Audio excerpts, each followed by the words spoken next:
नमस्कार, मैं हूं आपके साथ अंकिता पाल। बुलेटिन की शुरुआत करते हैं। हरियाणा की सैनी सरकार के कार्यकाल का 1 साल पूरा हो गया है।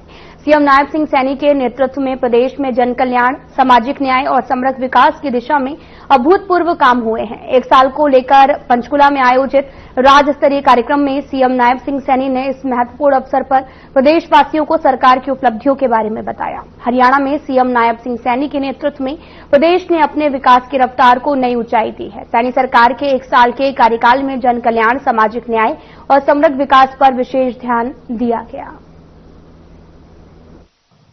आज का समय, स्थान और अवसर का ये अद्भुत संगम है। समय है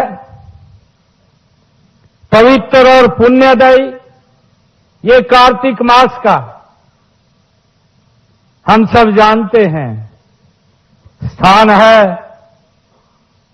माता मनसा देवी के चरणों में स्थित पंचकुला की ये पवन धरा का अवसर है। आज का जो अवसर है, आज का अवसर नॉन स्टॉप हरियाणा के तीसरे कार्यकाल के 1 वर्ष के गौरवशाली वर्ष पूरे होने का ये समय है। सबसे पहले मैं इस कार्यक्रम में उपस्थित यहां पधारे सभी सम्मानित बुजुर्गों, भाइयों, बहनों, नौजवान साथियों और हमारे पत्रकार एवं छायाकार मित्रों, पूरे हरियाणा प्रदेश के हर कार्यक्रम में जुड़े हुए हमारे सभी सम्मानित महानुभावों का मैं हृदय से हार्दिक स्वागत करता हूं, अभिनंदन करता हूं। कल भी धनतेरस का पवित्र दिन है और उसके बाद दीपावली का महापर्व है, फिर गोवर्धन पूजा है और उसके बाद भैया दूज है। भैया दूज के बाद छठ पूजा है। मैं सभी आने वाले इन पर्वों की पूरे हरियाणा प्रदेश वासियों को मैं बहुत बहुत बधाई और शुभकामनाएं देता हूं और परमपिता परमात्मा से ये प्रार्थना भी करता हूं कि ये पर्व आप सबके लिए मंगलमय हो। ऐसी परमपिता परमात्मा से मैं प्रार्थना करता हूं और मैं जन जन को इन पर्वों की व त्योहारों की अग्रिम रूप से मैं बधाई भी देता हूं और शुभकामनाएं भी मैं आप सभी को, हरियाणा के कोटि कोटि जन को मैं बहुत बहुत शुभकामनाएं भी देता हूं।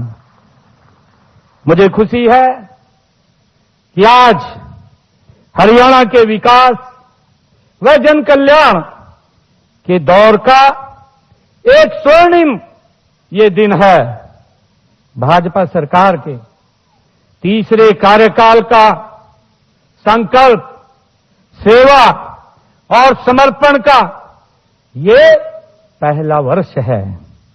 ये पहला वर्ष पूरा किया है, ये मेरे लिए बहुत ही गर्व की बात है। मैं इस अवसर पर आप सभी को 1 वर्ष ये नॉन स्टॉप पूरा करने पर हरियाणा प्रदेश वासियों को, आप सभी को इसके लिए हृदय से मैं हार्दिक बधाई देता हूं, आप सबको शुभकामनाएं देता हूं। मुझे खुशी है कि आज हमने मुख्यमंत्री ग्रामीण आवास योजना के दूसरे चरण में 141 गांव व 2 महाग्राम पंचायतों में 8029 प्लाटों का आवंटन किया है। इससे पहले इस योजना के पहले चरण में 4002 प्लाटों का आवंटन किया गया था। आज के प्लाटों को मिलाकर के इस योजना में अब तक हमारी सरकार ने 12,031 प्लाटों का आवंटन किया है। मैं इन सबको बहुत बहुत बधाई और शुभकामनाएं देता हूं। मित्रों, हमने मुख्यमंत्री शहरी आवास योजना के दूसरे चरण में पिंजौर शहर में 518 प्लाटों का आवंटन किया है।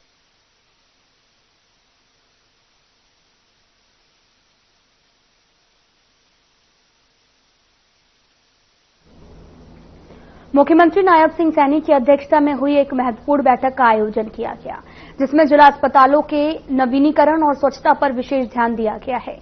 तो वहीं इस दौरान मुख्यमंत्री ने कहा कि सरकार का उद्देश्य स्वास्थ्य सेवाओं को मजबूती प्रदान करना है, नागरिकों को बेहतर स्वास्थ्य सुविधाएं उपलब्ध कराना है। साथ ही उन्होंने सभी जिला अस्पतालों के मुख्य चिकित्सकों और अधिकारियों को स्वच्छता बनाए रखने और समय समय पर आवश्यक मेंटेनेंस सुनिश्चित करने के निर्देश दिए हैं।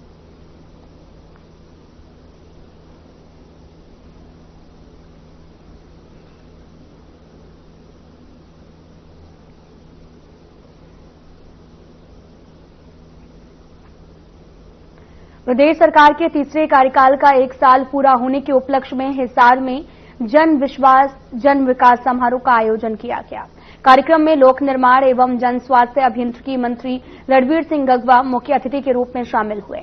इस अवसर पर मुख्यमंत्री आवास योजना ग्रामीण 2.0 के तहत में जिले के 722 लाभार्थियों को अधिकार पत्र वितरित किए गए।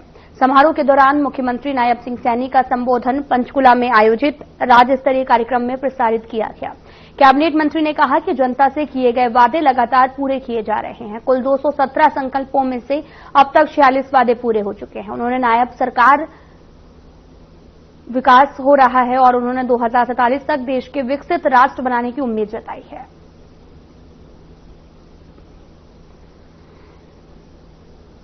तालियों में नहीं, कैसे इस 1 साल के अंदर जो वायदे आप लोगों से किए थे, हरियाणा प्रदेश की जनता से किए थे, जो 217 संकल्प थे, उनमें से 46 संकल्प 46 वायदे तो अब पूरे कर दिए हैं और बाकियों पर भी लगातार निरंतर कार्य चल रहा है। इस साल के अंत तक 90 वायदे कंप्लीट हो जाएंगे, पूरे हो जाएंगे, ऐसा अभी माननीय सीएम साहब ने हमें सबको बताने का काम किया।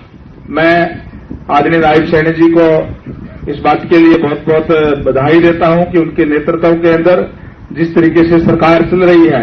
हरियाणा के ही लोकप्रिय मंत्री श्री रणवीर गंगवा जी अपने कर कमलों से आपको अधिकार पर आप सभी सुने। फरीदाबाद में केंद्र राज्य मंत्री कृष्णपाल गुर्जर ने हरियाणा शहरी विकास प्राधिकरण के सहयोग से 15,000 पेड़ पौधे लगाकर पर्यावरण संरक्षण का संदेश दिया। इस दौरान उन्होंने कहा कि अधिक से अधिक पेड़ लगाने से न केवल पर्यावरण स्वच्छ रहता है, बल्कि ये आने वाली पीढ़ियों के लिए बेहतर भविष्य सुनिश्चित करता है। मंत्री कृष्णपाल गुर्जर ने लोगों से अपील की है कि वे पर्यावरण संतुलन बनाए रखने के लिए वृक्षारोपण जैसे कार्यों में सक्रिय भागीदारी करें। साथ ही उन्होंने कहा कि पेड़ न केवल ऑक्सीजन का स्रोत है, बल्कि जलवायु परिवर्तन से निपटने में सहायक है। इस अवसर पर उन्होंने हरियाणा सरकार की 1 साल की उपलब्धियों की सराहना की है और कहा कि सरकार जनता के हित में लगातार विकास काम कर रहा है।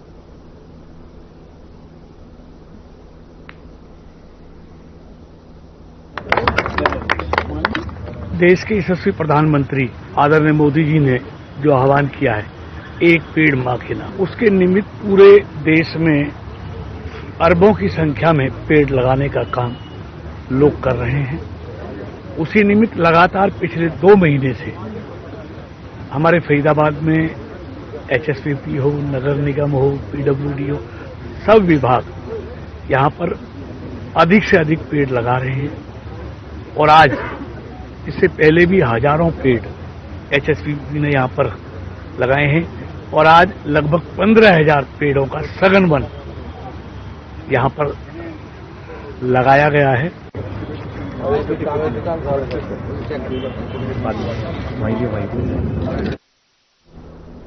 हिसार से कांग्रेस सांसद जयप्रकाश ने आज अपने कार्यकर्ताओं से मुलाकात की है और साथ ही आपको बताते चलें कि प्रदेश सरकार पर जमकर हमला बोला। उन्होंने कहा कि कानून व्यवस्था चौपट हो चुकी है और भ्रष्टाचार चरम सीमा पर है। सांसद ने आरोप लगाया कि सरकार आईपीएस और आईएएस लॉबी को दो हिस्सों में बांटने का प्रयास कर रही है। जयप्रकाश ने हाल ही में हुए एक आईपीएस अधिकारी के सुसाइड का भी जिक्र किया और कहा कि बीजेपी सरकार ने इसे जात पात में बांटने का काम किया है। उन्होंने प्रदेश सरकार से उच्च स्तरीय जांच कराने और दोषियों को सजा देने की मांग की है।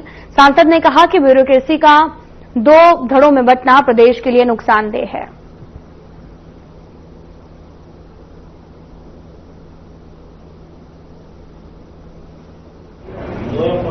दुर्भाग्यपूर्ण है हम सबके लिए और ये सरकार का टोटल फेलियर है और भारतीय जनता पार्टी ने इस पर विचार करना चाहिए कि इस तरह की दुर्घटना घटना इसका मायना जो सरकार का एक साल की जो बात कहते थे, कानून व्यवस्था की स्थिति चौपट हो चुकी है, भ्रष्टाचार चरम सीमा पर है, विकास नाम की कोई चीज नहीं, सरकार केवल इस गुणा और भाग में उलझी हुई है।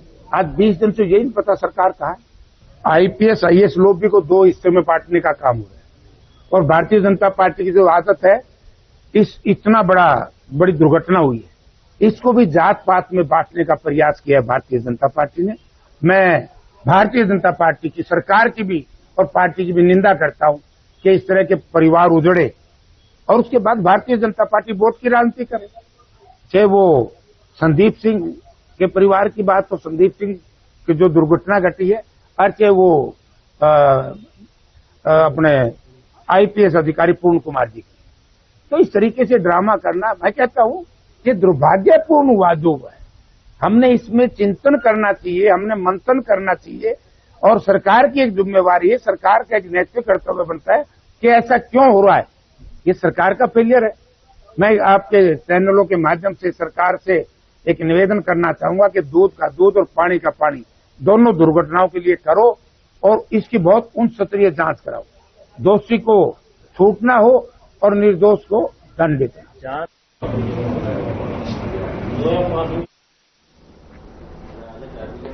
फिलहाल यहां रुकते हैं एक छोटे से ब्रेक के लिए।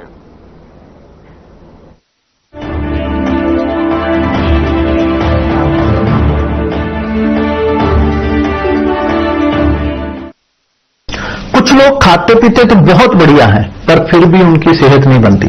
पिचके हुए गाल हैं, हड्डियां निकली हुई हैं, पैंटें ढीली हैं, कपड़े जचते नहीं, कोई पर्सनैलिटी नहीं।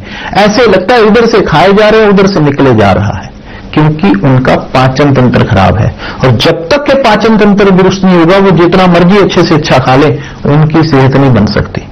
इसलिए हमारी संस्था सन्यासी आयुर्वेदा ने एक ऐसी दवा का निर्माण किया है जो कि आपके लिवर को, आपके पाचन तंत्र को दुरुस्त करने का काम करती है, ताकि आप जो भी खाएं उसका पूरे का पूरा निचोड़ आपके शरीर को लगे, आपकी भूख बढ़े, खाया पिया सही से लगे, नया खून बने, हड्डियों में जान आए, वजन बढ़े और आप मोटे तगड़े खूबसूरत पर्सनैलिटी के मालिक बन जाएं। सिर्फ 655 रुपए की पूरे 1 महीने की दवा होती है और आप इसे घर बैठे प्रभावी बनाए, उसके दायरे में ज्यादा किसानों को लाए। मेरा नाम सुनील है, हरियाणा डिस्ट्रिक्ट से बिलोंग करता हूँ। मेरे पास 12 एकड़ जमीन है। अब की बार मैं टोटल नुकसान मानता हूँ मौसम परिवर्तन का, यानी कीटों के कारण लगभग 50% नुकसान हुआ है। ये फसल बीमा स्कीम बहुत ही बढ़िया स्कीम है। पिछली बार किसानों की 100% कॉटन खत्म हो गई थी, तो कंपनियों ने बीमा दिया है, किसानों को कुछ न कुछ भरपाई हो गई जी। मैं तो चाहता हूँ हर किसान को बीमा करवाना चाहिए। मेरी पॉलिसी मेरे हाथ अभियान के तहत बीमा कंपनियां पहुंचा रही हैं आपकी फसल बीमा पॉलिसी आपके द्वार। अपनी फसल बीमा पॉलिसी की जानकारी लेने के लिए गांव में आयोजित शिविर या फसल बीमा पाठशाला में जरूर आए। फसल बीमा से संबंधित जानकारी के लिए हेल्पलाइन नंबर 14447 पर कॉल करें। फसल बीमा कराओ, सुरक्षा कवच पाओ।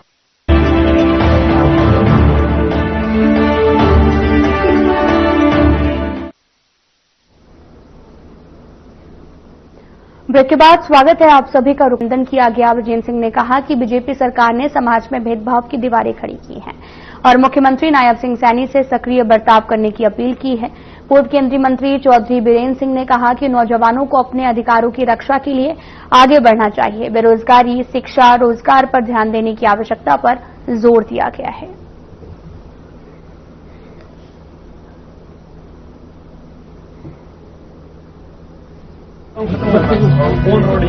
बताया ना मैंने आपको, और अब आहिस्ता आहिस्ता कुछ ऐसी चीजें भी उभर रही हैं जिनसे आप अंदाजा लगा सकते हो कि सिर्फ वोटर का रोल नहीं है कांग्रेस को हराने में, दूसरी ताकतें, और वो ताकतें ऐसी हैं क्योंकि ईवीएम की बात बहुत चलती है, आप पत्रकारों के बीच में भी चलती है, हम भी करते हैं, लेकिन ईवीएम के साथ जो लॉजिस्टिक सपोर्ट है, कोई उसमें डेटा फीड करता है, कोई नंबर फीड करता है, कोई सिम लगाता है, ये जितनी उसके साथ जुड़े हुए लोग हैं, ये भी इस कार्य में कि कैसे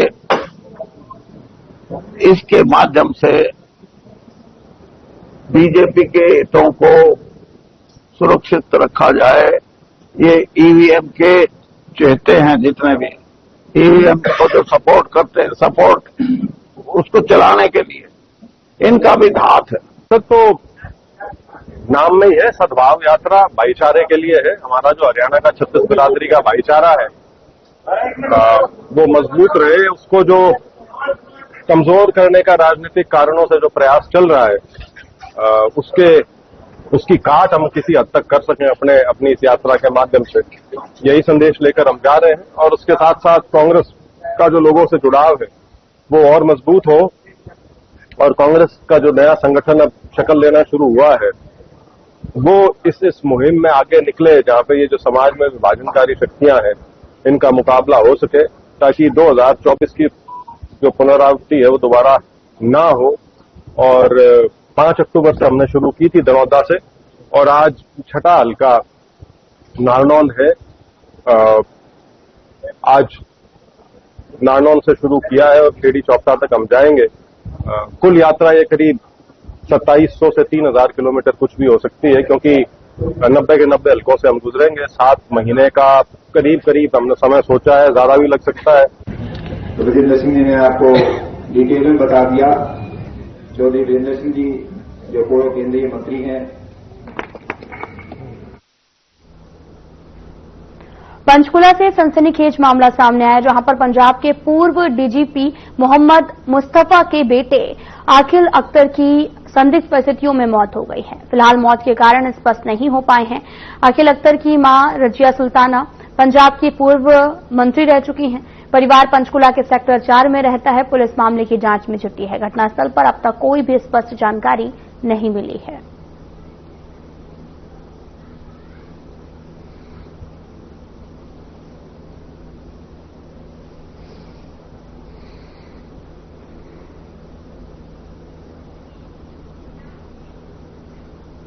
फरीदाबाद और एनसीआर क्षेत्र में दिवाली के मौके पर पटाखों को लेकर सुप्रीम कोर्ट ने सख्त गाइडलाइन जारी की है और इस साल केवल ग्रीन पटाखों की बिक्री और उपयोग की अनुमति होगी। हरियाणा स्टेट पॉल्यूशन बोर्ड ने हवा, पानी, मिट्टी और ध्वनि के सैंपलिंग शुरू कर दी है। इन सैंपलों की रिपोर्ट को बाद में केंद्रीय प्रदूषण बोर्ड को सुप्रीम कोर्ट में सौंपा जाएगा। क्षेत्रीय अधिकारी हरीश कुमार ने कहा कि ग्रीन पटाखों की बिक्री 18 से 20 अक्टूबर तक होगी। 20 और 21 अक्टूबर को केवल 2 दिन पटाखे चलाने की अनुमति होगी। पटाखे सुबह 6 से 7 बजे और शाम 8 से रात 10 बजे तक चलाए जा सकेंगे। मार्केट में केवल उन ट्रेंड्स को ग्रीन पटाखे बेचने की अनुमति होगी जिनके पास PESO और NEERI प्रमाण पत्र होगा। साथ ही निर्माता और सामग्री की जानकारी मिलेगी।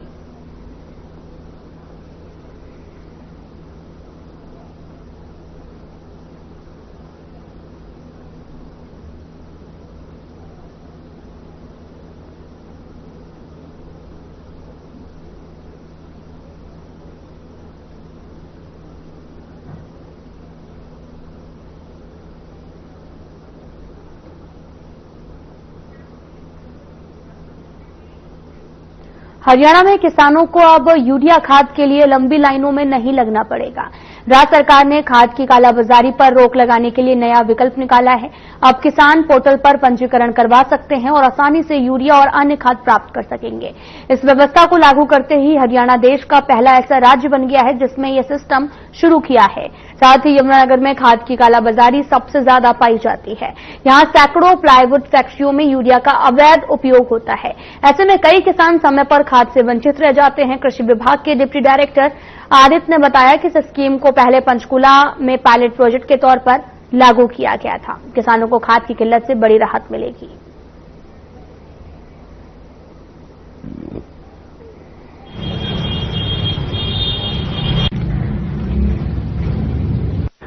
देखिए, खाद को लेकर के जैसे आप पिछले कई सालों से देख रहे हैं कि कहीं पर कई बार अखबारों के माध्यम से आता है कि किसानों को खाद लेने में कठिनाइयां हो रही हैं, लंबी कतारें लगी हुई हैं।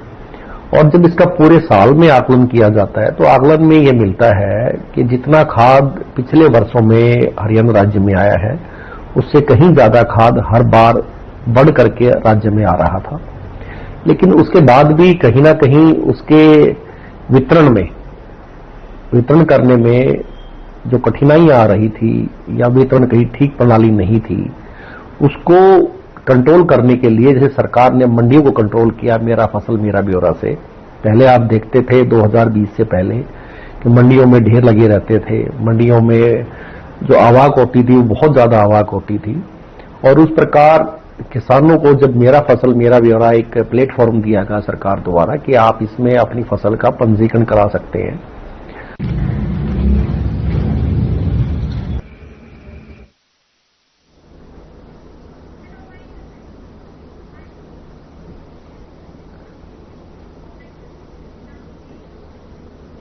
फिलहाल बुलेटिन में इतना ही। नमस्कार।